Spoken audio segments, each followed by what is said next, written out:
প্রকার ক্রীড়া রসারতা সম্বন্ধে নীরবে চিন্তা করিতে লাগিল।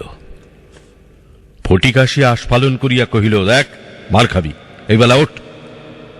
সে তাহাতে আরো একটু নড়িয়া চড়িয়া আসনটি বেশ স্থায়ী রূপে দখল করিয়া লইল। এরূপ স্থলে সাধারণের নিকট রাজসম্মান রক্ষা করিতে হইলে অবাধ্য ভ্রাতার গণ্ডদেশে অনতিবিলম্বে এক চড় কষাইয়া দেওয়া ফটিকের কর্তব্য ছিল। সাহস হইল না, কিন্তু এমন একটা ভাব ধারণ করিল যেন ইচ্ছা করিলেই এখনই উহাকে রীতিমতো শাসন করিয়া দিতে পারে, কিন্তু করিল না। কারণ পূর্বাপেক্ষা আরো একটা ভালো খেলা মাথায় উদয় হইয়াছে, তাহাতে আরো একটু বেশি মজা আছে। প্রস্তাব করিল, মাখনকে শুদ্ধ ওই কাঠ গড়াইতে আরম্ভ করা যাক। মাখন মনে করিল, ইহাতে তাহার গৌরব আছে, কিন্তু অন্যান্য পার্থিব গৌরবের ন্যায় ইহার আনুষঙ্গিক যে বিপদের সম্ভাবনাও আছে, তাহা তাহার কিংবা আর কাহারও মনে উদয় হয় নাই। ছেলেরা কোমর বাঁধিয়া ঠেলিতে আরম্ভ করিল, মারো ঠেলা, হেইও সাবাস জোয়ান, হেইও। গুঁড়ি এক পা ঘুরিতে না ঘুরিতেই মাখন তাহার গাম্ভীর্য গৌরব এবং তত্ত্বজ্ঞান সমেত ভূমিসাৎ হইয়া গেল। খেলার আরম্ভেই এইরূপ আশাতীত ফল লাভ করিয়া অন্যান্য বালকেরা বিশিষ্ট হৃষ্ট হইয়া উঠিল, কিন্তু ফটিক কিছু শশব্যস্ত হইল। মাখন তৎক্ষণাৎ ভূমিশয্যা ছাড়িয়া ফটিকের উপর গিয়া পড়িল, একেবারে অন্ধভাবে মারিতে লাগিল। তাহার নাকে মুখে আঁচড় কাটিয়া কাঁদিতে কাঁদিতে গৃহাভিমুখে গমন করিল।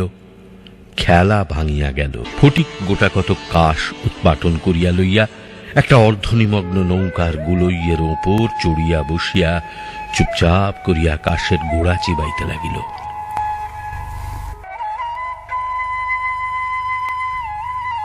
এমন সময় একটা বিদেশি নৌকা ঘাটে আসিয়া লাগিল। একটি অর্ধবয়সী ভদ্রলোক কাঁচা গোঁপ এবং পাকা চুল লইয়া বাহির হইয়া আসিলেন। বালককে জিজ্ঞাসা করিলেন, চক্রবর্তীদের বাড়িটা কোথায়? বালক ডাঁটা চিবাইতে চিবাইতে কহিল, ওই যে ওদা। কিন্তু কোন দিক যে নির্দেশ করিল কাহারও বুঝিবার সাধ্য রহিল না।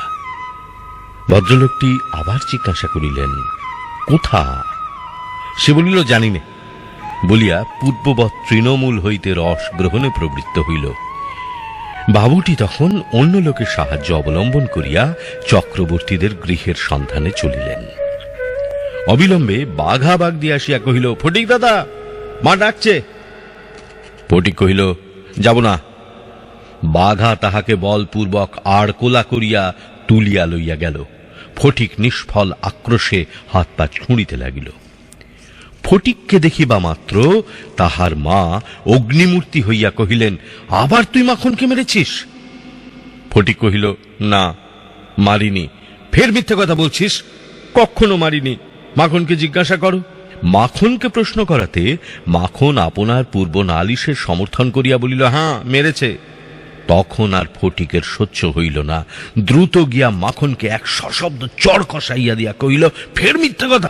মা মাখনের পক্ষ লইয়া ফটিককে সবেগে নাড়া দিয়া তাহার পৃষ্ঠে দুটা তিনটা প্রবল চপেটাঘাত করিলেন। ফটিক মাকে ঠেলিয়া দিল। মা চিৎকার করিয়া কহিলেন, হ্যাঁ, তুই আমার গায়ে হাত তুললি? এমন সময়ে সেই কাঁচা পাকা বাবুটি ঘরে ঢুকিয়া বলিলেন, কি হচ্ছে তোমাদের? ফটিকের মা বিস্ময়ে আনন্দে অভিভূত হইয়া কহিলেন, উমা, এই যে দাদা, তুমি কবে এলে? বলিয়া গড় করিয়া প্রণাম করিলেন। বহুদিন হইল দাদা পশ্চিমে কাজ করিতে গিয়াছিলেন। ইতিমধ্যে ফটিকের মার দুই সন্তান হইয়াছে, তাহারা অনেকটা বাড়িয়া উঠিয়াছে। তাহার স্বামীর মৃত্যু হইয়াছে, কিন্তু একবারও দাদার সাক্ষাৎ পায় নাই। আজ বহুকাল পরে দেশে ফিরিয়া আসিয়া বিশ্বম্ভর বাবু তাহার ভগিনীকে দেখিতে আসিয়াছেন। কিছুদিন খুব সমারোহে গেল। অবশেষে বিদায় লইবার দুই একদিন পূর্বে বিশ্বম্ভর বাবু তাহার ভগিনীকে ছেলেদের পড়াশোনা এবং মানসিক উন্নতি সম্বন্ধে প্রশ্ন করিলেন। উত্তরে ফটিকের অবাধ্য উশৃঙ্খলতা, পাঠে অমনোযোগ এবং মাখনের সুশান্ত সুশীলতা ও বিদ্যানুরাগের বিবরণ শুনিলেন। তাহার ভগিনী কহিলেন, ফটিক আমার হাড় জ্বালাতন করিয়াছে। শুনিয়া বিশ্বম্ভর প্রস্তাব করিলেন তিনি ফটিককে কলকাতায় লইয়া গিয়া নিজের কাছে রাখিয়া শিক্ষা দিবেন। বিধবা এই প্রস্তাবে সহজেই সম্মত হইলেন। ফটিককে জিজ্ঞাসা করিলেন, কেমন রে ফটিক, মামার সঙ্গে কলকাতায় যাবি? ফটিক লাফাইয়া উঠিয়া বলিল, যাব। যদিও ফটিককে বিদায় করিতে তাহার মায়ের আপত্তি ছিল না, কারণ তাহার মনে সর্বদাই আশঙ্কা ছিল কোন দিন সে মাখনকে জলেই ফেলিয়া দেয়, কি মাথায় ফাটায়, কি একটা দুর্ঘটনা ঘটায়। তথাপি ফটিকের বিদায় গ্রহণের জন্য এতাদৃশ আগ্রহ দেখিয়া তিনি ঈষৎ ক্ষুণ্ণ হইলেন। কবে যাবে, কখন যাবে করিয়া ফটিক তাহার মামাকে অস্থির করিয়া তুলিল। উৎসাহে তাহার রাত্রে নিদ্রা হয় না। অবশেষে যাত্রাকালে আনন্দের ঔদার্যবশত তাহার ছিপ, গুড়ি, লাটাই সমস্ত মাখনকে পুত্র পৌত্রাদিক্রমে ভোগ দখল করিবার পুরা অধিকার দিয়া গেল। কলিকাতায় মামার বাড়ি পৌঁছিয়া প্রথমত মামির সঙ্গে আলাপ হইল। মামি এই অনাবশ্যক পরিবার বৃদ্ধিতে মনে মনে যে বিশেষ সন্তুষ্ট হইয়াছিলেন তাহা বলিতে পারি না। তাহার নিজের 3টি ছেলে লইয়া তিনি নিজের নিয়মে ঘরকন্যা পাতিয়া বসিয়া আছেন, ইহার মধ্যে সহসা একটি 13 বৎসরের অপরিচিত অশিক্ষিত পাড়া গেঁয়ে ছেলে ছাড়িয়া দিলে কিরূপ একটা বিপ্লবের সম্ভাবনা উপস্থিত হয়। বিশ্বম্ভরের এত বয়স হইল, তবু কিছুমাত্র যদি জ্ঞান কাণ্ড আছে। বিশেষত 13-14 বৎসরের ছেলের মতো পৃথিবীতে এমন বালাই আর নাই। শোভাও নাই, কোনো কাজেও লাগে না, স্নেহ উদ্রেক করে না, তাহার সঙ্গ সুখ বিশেষ প্রার্থনীয় নহে। তাহার মুখে আধো আধো কথাও ন্যাকামি, পাকা কথাও জ্যাঠামি, এবং কথা মাত্রই প্রগল্ভতা। হঠাৎ কাপড় চোপড়ের পরিমাণ রক্ষা না করিয়া বেমানান রূপে বাড়িয়া ওঠে। লোকে সেটা তাহার একটা কুশ্রে স্পর্ধা স্বরূপ জ্ঞান করে। তাহার শৈশবের লালিত্য এবং কণ্ঠস্বরের মিষ্টতা সহসা চলিয়া যায়। লোকে সেজন্য তাহাকে মনে মনে অপরাধ না দিয়া থাকিতে পারে না। শৈশব এবং যৌবনের অনেক দোষ মাপ করা যায়, কিন্তু এই সময়ে কোনো স্বাভাবিক অনিবার্য ত্রুটিও যেন অসহ্য বোধ হয়। সেও সর্বদা মনে মনে বুঝিতে পারে পৃথিবীর কোথাও সে ঠিক খাপ খাইতেছে না। এই জন্য আপনার অস্তিত্ব সম্বন্ধে সর্বদা লজ্জিত ও ক্ষমা প্রার্থী হইয়া থাকে। অথচ এই বয়সেই স্নেহের জন্য কিঞ্চিত অতিরিক্ত কাতরতা মনে জন্মায়। এই সময়ে যদি সে কোনো সহৃদয় ব্যক্তির নিকট হইতে স্নেহ কিংবা সখ্য লাভ করিতে পারে, তবে তাহার নিকট আত্মবিকৃত হইয়া থাকে। কিন্তু তাহাকে স্নেহ করিতে কেহ সাহস করে না, কারণ সেটা সাধারণে প্রশ্রয় বলিয়া মনে করে। সুতরাং তাহার চেহারা এবং ভাবখানা অনেকটা প্রভুহীন পথের কুকুরের মতো হইয়া যায়। এই জন্য আপনার অস্তিত্ব সম্বন্ধে সর্বদা লজ্জিত ও ক্ষমা প্রার্থী হইয়া থাকে। অথচ এই বয়সেই স্নেহের জন্য কিঞ্চিত অতিরিক্ত কাতরতা মনে জন্মায়। এই সময়ে যদি সে কোনো সহৃদয় ব্যক্তির নিকট হইতে স্নেহ কিংবা সখ্য লাভ করিতে পারে, তবে তাহার নিকট আত্মবিকৃত হইয়া থাকে। কিন্তু তাহাকে স্নেহ করিতে কেহ সাহস করে না, কারণ সেটা সাধারণে প্রশ্রয় বলিয়া মনে করে। সুতরাং তাহার চেহারা এবং ভাবখানা অনেকটা প্রভুহীন পথের কুকুরের মতো হইয়া যায়। এমন অবস্থায় মাতৃভবন ছাড়া আর কোনো অপরিচিত স্থান বালকের পক্ষে নরক। চারিদিকের স্নেহশূন্য বিরাগ তাকে পদে পদে কাঁটার মতো বিঁধে। এই বয়সে সাধারণত নারী জাতিকে কোনো এক শ্রেষ্ঠ স্বর্গলোকের দুর্লভ জীব বলিয়া ধারণা হইতে আরম্ভ হয়। অতএব তাহাদের নিকট হইতে উপেক্ষা অত্যন্ত দুঃসহ বোধ হয়। মামির স্নেহহীন চক্ষে সে যে একটা দুর্গ্রহের মতো প্রতিভাত হইতেছে, এইটে ফটিকের সবচেয়ে বাজিত। মামি যদি দৈবাত তাহাকে কোনো একটা কাজ করিতে বলিতেন, তাহা হইলে সে মনের আনন্দে যতটা আবশ্যক তার চেয়ে বেশি কাজ করিয়া ফেলিত।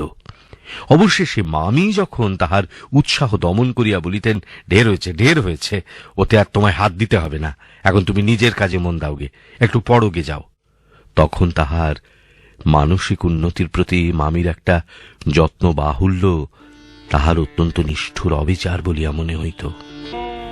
ঘরের মধ্যে এরূপ অনাদর ইহার পর আবার হাঁপ ছাড়িবার জায়গা ছিল না।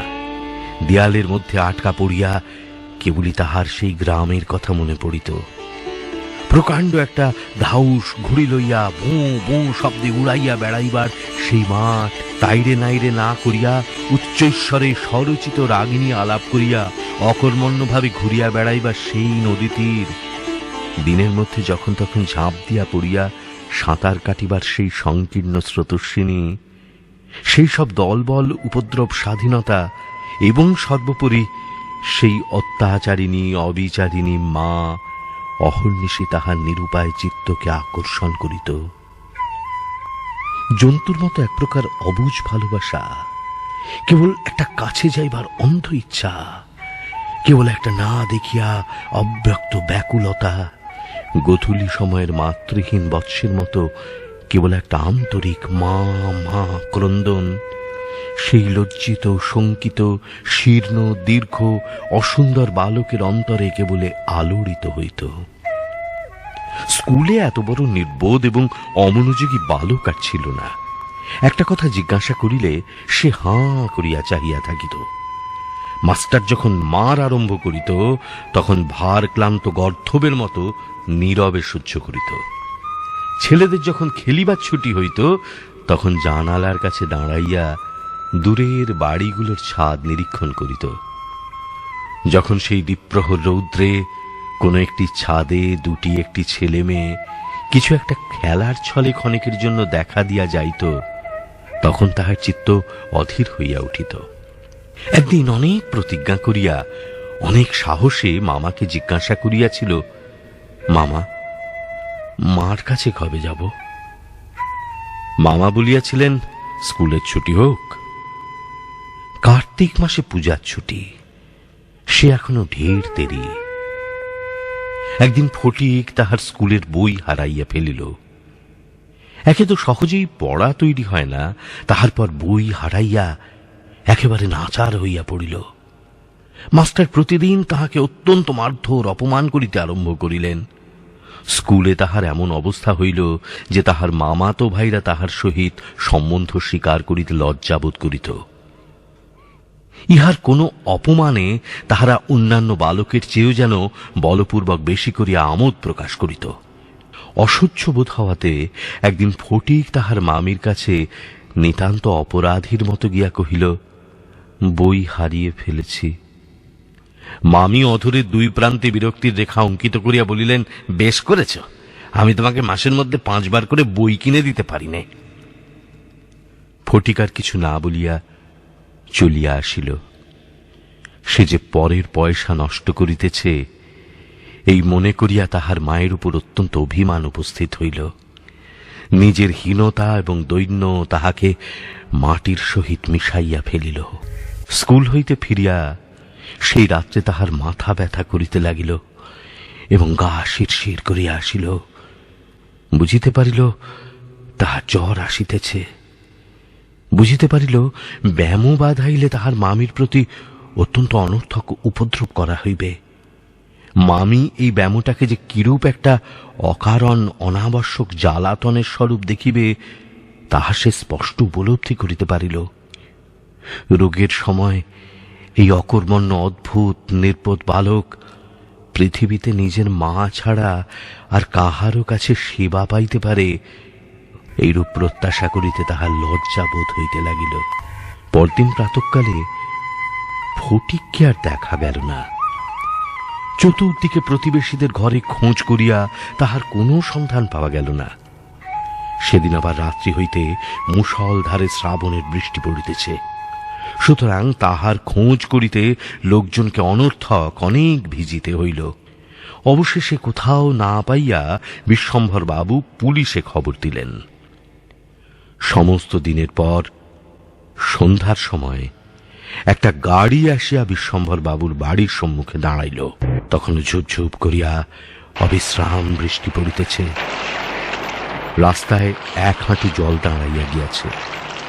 2 জন পুলিশের লোক গাড়ি হইতে ফটিককে ধরাধরি করিয়া নামাইয়া বিশ্বম্ভর বাবুর নিকট উপস্থিত করিলেন। তাহার আবাদ মস্তক ভিজা, সর্বাঙ্গে কাদা, মুখ চক্ষু লোহিত বর্ণ, থরথর করিয়া কাঁপিতেছে। বিশ্বম্ভর বাবু প্রায় কোলে করিয়া তাহাকে অন্তঃপুরে লইয়া গেলেন। মামি তাহাকে দেখিয়াই বলিয়া উঠিলেন, কেন বাপু পরের ছেলেকে নিয়ে কেন এ কর্মভোগ? দাও, ওকে বাড়ি পাঠিয়ে দাও। বাস্তবিক সমস্ত দিন দুশ্চিন্তায় তাহার ভালোরূপ আহারাদি হয় নাই এবং নিজের ছেলেদের সহিত নাহক অনেক খিটমিট করিয়াছেন। ফটিক কাঁদিয়া উঠিয়া কহিল, আমি মার কাছে যাচ্ছিলুম, আমাকে ফিরিয়ে এনেছে। বালকের জ্বর অত্যন্ত বাড়িয়া উঠিল। সমস্ত রাত্রি প্রলাপ বকিতে লাগিল। বিশ্বম্ভর বাবু চিকিৎসক লইয়া আসিলেন। ফটিক তাহার রক্তবর্ণ চক্ষু একবার উন্মিলিত করিয়া কড়িকাঠের দিকে হতবুদ্ধিভাবে তাকাইয়া কহিল, মামা, আমার ছুটি হয়েছে কি? বিশ্বম্ভর বাবু রুমালে চোখ মুছিয়া সস্নেহে ফটিকের শীর্ণ তপ্ত হাতখানি হাতের উপর তুলিয়া লইয়া তাহার কাছে আসিয়া বসিলেন। ফটিক আবার বিড়বিড় করিয়া বকিতে লাগিল। বলিল, মা, মা, আমাকে আমাকে মারিস না মা, সত্যি বলছি, আমি কোনো দোষ করিনি, আমি কোনো দোষ করিনি। পরদিন দিনের বেলা কিছুক্ষণের জন্য সচেতন হইয়া ফটিক কাহার প্রত্যাশায় ফ্যাল ফ্যাল করিয়া ঘরের চারিদিকে চাহিল।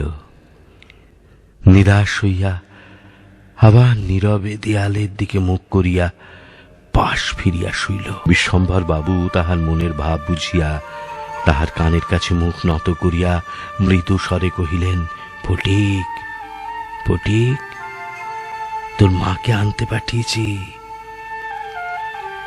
তাহার পর দিনও কাটিয়া গেল। ডাক্তার চিন্তিত বিমর্ষ মুখে জানাইলেন, অবস্থা বড়ই খারাপ। বিশ্বম্ভর বাবু স্তিমিত প্রদীপে রোগশয্যায় বসিয়া প্রতি মুহূর্তেই ফটিকের মাতার জন্য প্রতীক্ষা করিতে লাগিল। ফটিক খালাসিদের মতো সুর করিয়া করিয়া বলিতে লাগিল, এক বাঁও মেলে না, দো বাঁও মেলে না। কলকাতায় আসিবার সময় কতকটা রাস্তা স্টিমারে আসিতে হইয়াছিল। খালাসিরা কাছি ফেলিয়া সুর করিয়া জল মাপিত। ফটিক প্রলাপে তাহাদেরই অনুকরণে করুণ স্বরে জল মাপিতেছে এবং যে অকুল সমুদ্রে যাত্রা করিতেছে, বালক রশি ফেলিয়া কোথাও তাহার তল পাইতেছে না। এমন সময় ফটিকের মাতা ঝড়ের মতো ঘরে প্রবেশ করিয়াই উচ্চ কলরবে শোক করিতে লাগিলেন। বিশ্বম্ভর বহু কষ্টে তাহার শোকোচ্ছ্বাস নিবৃত্ত করিলেন। তিনি শয্যার উপর আছাড় খাইয়া পড়িয়া উচ্চ ঈশ্বরে ডাকিলেন, ফটিক, সোনা মানিক আমার। ফটিক যেন অতি সহজেই তাহার উত্তর দিয়া কহিল, মা আবার ডাকিলেন, ওরে ফটিক, বাপধন রে।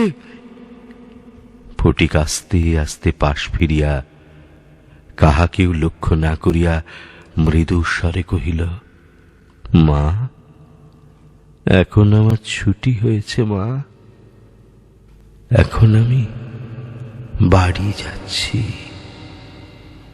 এখন আমি বাড়ি যাচ্ছি।